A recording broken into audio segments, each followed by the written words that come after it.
Hi, I'm Mike the Entei. The Pokemon Trading Card Game Live is a simulator that released a few years ago for the official Pokemon card game.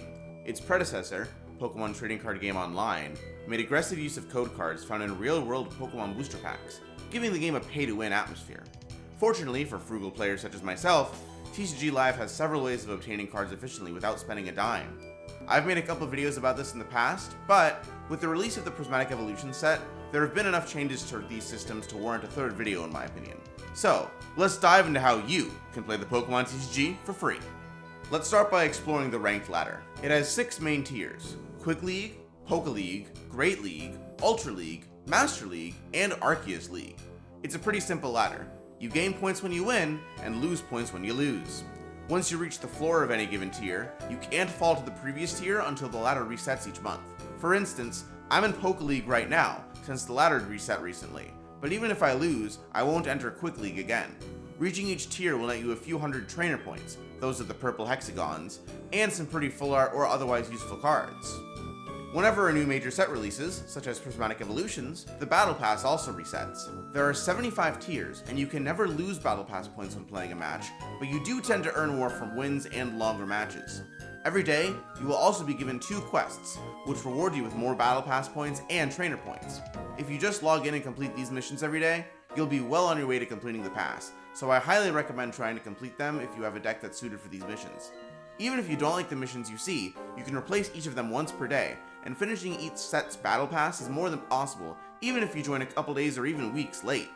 Battle Pass rewards are similar to those of the Versus ladder, with lots of booster packs and trainer points up for grabs, as well as trade credits and even some ready-to-play decks. You used to get exclusive clothes in the Battle Pass and Versus ladder. I only have this Raging Bolt gear because I played while the Temporal Forces set was new, but that's not the case anymore. On the bright side, most generic clothes used to require a special in-game currency to buy, but now the basic outfits are available to everyone, no grinding required. You can also customize your deck box, sleeves, and even the coin that you flip, but obtaining new aesthetics costs trainer points. To be honest, the price is cheap enough that you should feel comfortable getting your favorite Pokemon on a deck box or sleeves if you really want them. Now that I've established how to get currency, it's finally time to start talking about getting cards. Go to the Shop tab. This is where you can redeem code cards if you have any, but that's not the goal here.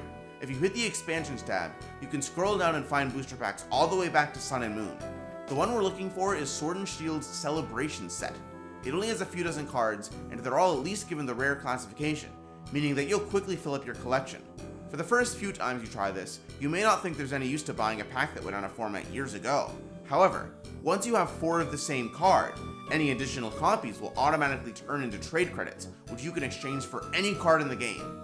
The biggest package, 1,120 trainer points for 6 packs, will net you a little over 2,000 trade credits once you've amassed a collection of the set. If you just complete the daily missions alone, you're looking at around 1,000 credits every week.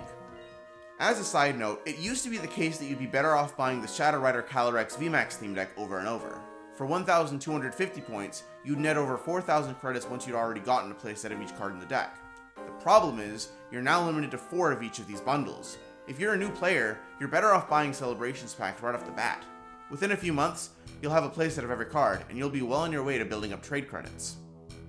And now we can get to actually using those credits and getting the cards you actually want. Take a look at my Raging Bolt deck. Personally, I'm proud that everything is at its maximum rarity, and I'm even more proud that I got it all for free. If you want to buy the regular art version of any EX card, you'll be set back 600 credits. Most decks run upwards of 6 EXs, so you can pretty much build a deck every month or two if you're interested in base rarity. After all, you'll get most of the trainer cards and smaller Pokemon you need from the Battle Pass's free packs, and plenty of trainer cards and even Pokemon are splashable, meaning you can use them in multiple decks. You only need to buy a single Pheasantipede to have it in your collection forever. If you do want to everything be super ultra shiny, gold versions of most cards cost 2,000 credits.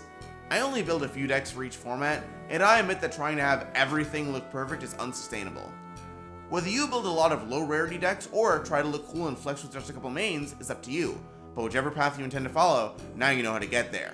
If there's anything I missed, say so in the comments, and feel free to give suggestions for decks that I ought to try out. Oh, and of course, like and subscribe.